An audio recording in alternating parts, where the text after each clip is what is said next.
رضيت بالله ربا وبالإسلام دينا وبمحمد صلى الله عليه وسلم. Assalamualaikum warahmatullahi wabarakatuh. Kembali lagi di Kulon UI, kuliah online on UI. Baik, hari ini kali ini saya akan coba membahas sedikit materi tentang anomaly detection. Ini merupakan bagian dari mata kuliah keamanan informasi dan forensika digital. Baik. Anomaly detection ini adalah merupakan salah satu teknik untuk mendeteksi serangan, yang tadi yang sebelumnya sudah saya bahas mengenai serangan. Salah teknik untuk mendeteksi serangan sehingga kita tahu bahwa sistem yang kita miliki ini sedang diserang atau tidak.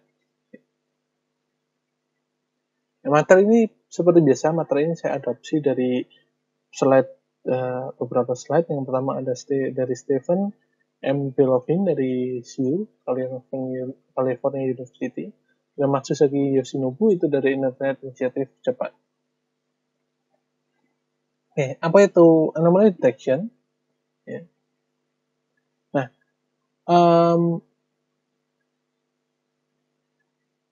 ini adalah sebuah teknik untuk mendeteksi serangan. Salah satu teknik yang lain yaitu signature detection. Nah, setiap serangan itu memiliki karakteristik tersendiri ya, dari signature-nya, dari file signature yang dikirim itu misalnya itu signature detection. Jadi kalau signature detection itu melindungi dari non-attack yang kita umumnya sudah diketahui. Prosesnya dia akan memisahkan setiap signature dari paket gitu ya. Setiap signature akan dipisahkan, terus akan didefinisikan signature ini bukan tipe serangan ini. Gitu. Nah, kalau anomali ini dia akan mencoba melihat aktivitas yang tidak biasa, yang biasanya normalnya itu tidak terjadi. Ya. Misalnya traffic normal ping gitu. Kalau ping orang ngeping kalau di Windows cuma 3 kali gitu. 3 atau 4 kali ya Bapak. Setelah itu berhenti. Itu normal. Tapi dia ngepingnya 10 kali, ya itu sudah aneh. Sudah normal. Misal seperti itu. Nah, implikasi dari kita melakukan anomaly detection ini, kita harus tahu kondisi normalnya. Nah, normalnya ini tiap organisasi memang berbeda. Atau kita bisa katakan kondisi normalnya ini adalah threshold, batas rata-rata kondisi normal. Ya. Misalnya kalau yang akses ke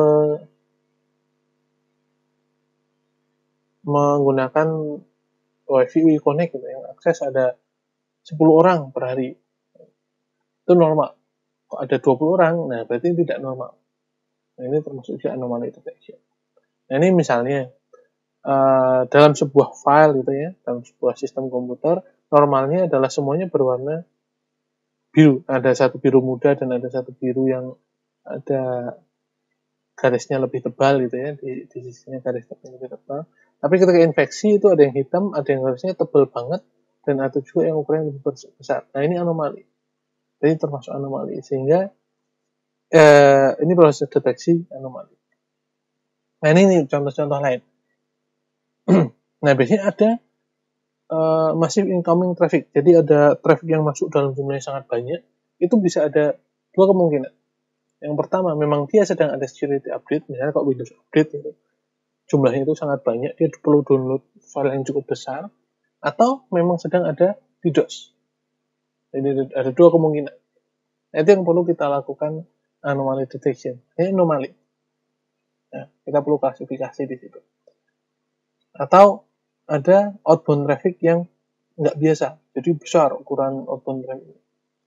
Misalnya outbound traffic itu yang normal ya bisa jadi dia video chat, sedang video call gitu. Misalnya sekarang semua serba online, kuliah online itu, mengirimkan kuliah online pakai video, jadi sangat mungkin dia trafficnya akan gede ya, besar. Tapi bisa jadi itu sebuah serangan flooding, atau juga bisa sedang ada orang yang mencoba mencuri informasi. Terus lagi misalnya ada protokol yang tidak biasa kok muncul gitu. Muncul. Bisa jadi memang ada aplikasi baru yang terinstall di sebuah komputer gitu. Terus dia menggunakan protokol baru, atau memang ada host yang terkena serangan. Jadi anomaly detection ini tujuannya tadi mengklasifikasi bahwa ini memang serangan atau bukan serangan. Karena tadi di sini ada dua perbandingan, di setiap kategori ini dua perbandingan. Ini yang normal dan ini tidak normal. Ini normal, ini tidak normal. Ini normal, ini tidak normal. Seperti itu. Jadi anomaly detection mencoba untuk membandingkan antara yang normal seperti apa, yang tidak normal seperti apa. Nah, prosesnya ketika kita melakukan anomaly detection, yang pertama adalah mencoba membangun baseline. Ya. Batasnya, normal aktivitasnya itu seperti apa? Misalnya aktivitas normal ketika tidak diserang. Atau aktivitas normal ketika tidak semuanya kuliah online. Terus ya berikutnya, kita harus men-training detektornya tentang baseline ini. Terus coba untuk melakukan matching gitu ya, proses untuk membandingkan baseline dengan apa yang terjadi secara real. Jika ada deviasi, kita harus coba untuk melakukan updating. Jadi misalnya kita baseline normalnya adalah bentuknya adalah threshold. Misalnya tadi kalau orang normal ketika ngeping biasanya ngeping nggak banyak-banyak ya. Atau ngeping ukurannya kalau standarnya itu ada yang kalau di Windows itu kalau nggak salah 65 bits atau berapa itu. Tapi ketika dia sudah kok ngepingnya pakai KB gitu. Ya, misalnya yang di ping adalah 65.536 byte gitu, 65 KB. Nah, itu udah tidak normal. Berarti itu dianggap sebagai sebuah serangan. Nah, biasanya di DOS soalnya akan ngeping satunya tekniknya di ping dengan ukuran besar. Nah, kita bisa pakai panduan ya, CV5 ini. Ada correlate, violations of volume, velocity, values, dan vertices. Ya.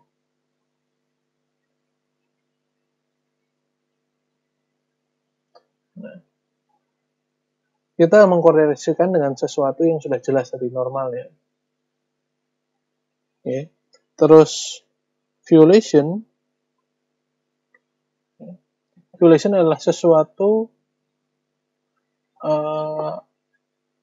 pelanggaran dari sebuah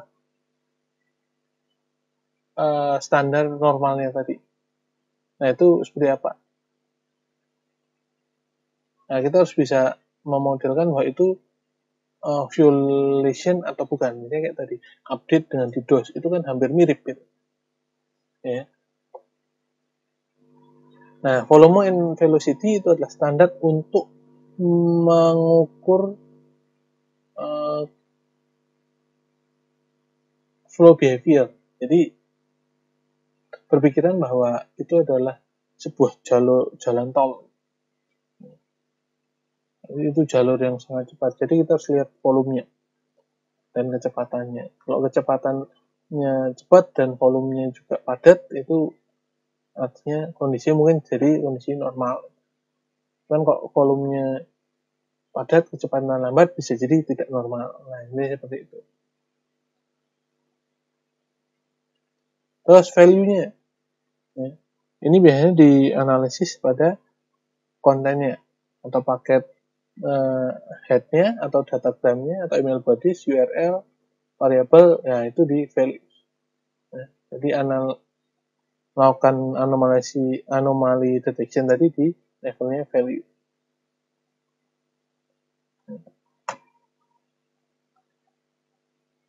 Lalu berikutnya adalah vertices, ya, vertices, ya. Kalau ini anomaly detection basisnya adalah berdasarkan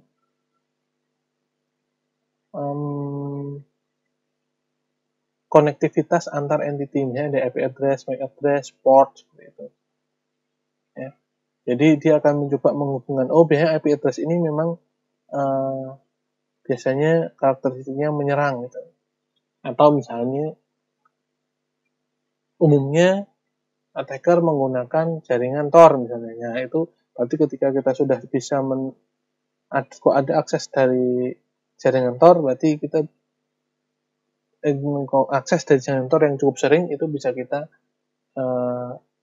simpulkan jadi sebuah serangan atau tidak. Itu vertices. Nah, ketika kita membangun sebuah baseline, ya, tadi ya, garis batasnya itu setiap tipe serangan itu kita berbeda-beda strategi yang harus diterapkan. Misalnya ketika di DOS, berarti traffic flow-nya itu normalnya seperti apa, kalau di DOS nanti seperti apa. Yang pertama kita harus tahu adalah normalnya itu seperti apa. Nah, ini setiap organisasi ini berbeda-beda. Terus yang kedua, apa saja aplikasi yang dijalankan oleh user. Kalau memang setiap harinya jalankan aplikasi video call, ya memang mungkin jaringannya akan volumenya besar. Nah, terus berapa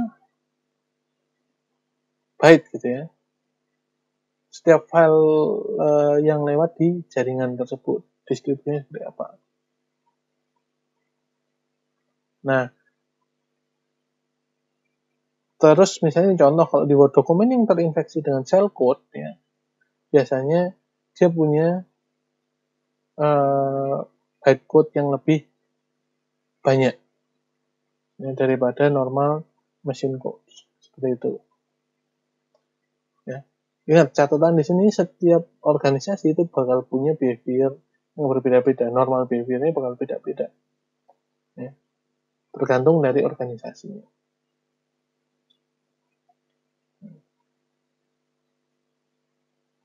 Nah, ini contoh misalnya untuk melakukan anomaly analysis. Ya. Router itu bisa merekam, bisa juga mengekspor flow information tadi ke sebuah kolektor. Nah, di kolektornya itu akan nanti digunakan untuk melakukan anomaly analysis. Ya. Terus kalau misalnya di email gitu, kita harus cek mail logs-nya setiap hari. Adakah orang yang mengirimkan email ya, lebih banyak perharinya dari normalnya seharinya berapa itu. Misalnya kalau kita di UI gitu, kita normalnya ngirim email sehari ada 5 email. Tapi kok suatu saat pas dicek di logs-nya, kok ini yang ngirim email sampai dengan 1000 sehari. Nah, ini perlu kita analisis. Apakah ini normal atau ini spam? Oke. Jadi,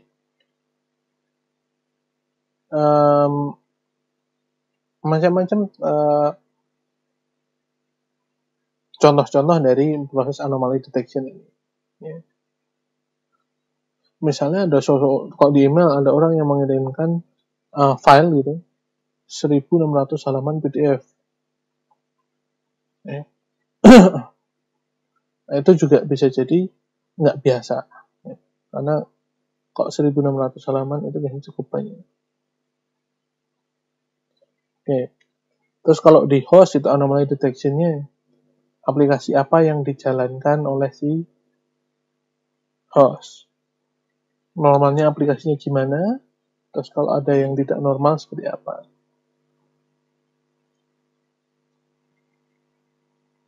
Oke. Terus banyak sekali contoh-contoh anomaly detection, tapi di sini anomaly detection itu adalah basisnya adalah kita punya baseline normalnya itu seperti apa, dan kalau tidak normal itu seperti apa. Ya.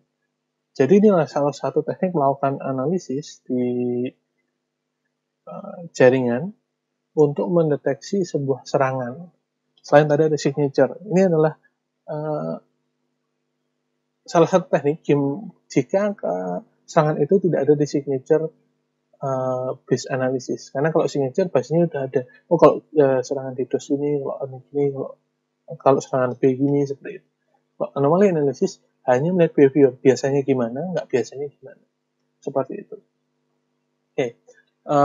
Ya, jadi kalau di anomaly analysis ini kita bisa, tadi kita punya baseline atau normalnya seperti apa. Nah, biasanya kalau di sistem software security itu kita bisa definisikan baseline-nya sebagai threshold. Ya, seperti itu. Jadi batas normalnya seperti apa. Ya. Oke, baik, itu sedikit lagi materi tentang anomaly analysis. Materi yang ada di sini nanti sedikit bisa digunakan untuk melakukan konfigurasi misalnya IDS seperti itu. IDS untuk mendeteksi serangan-serangan yang ada di internet. Baik, itu saja materi tentang anomaly analysis, cukup sedikit materinya.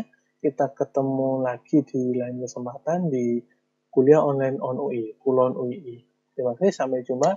Assalamualaikum warahmatullahi wabarakatuh.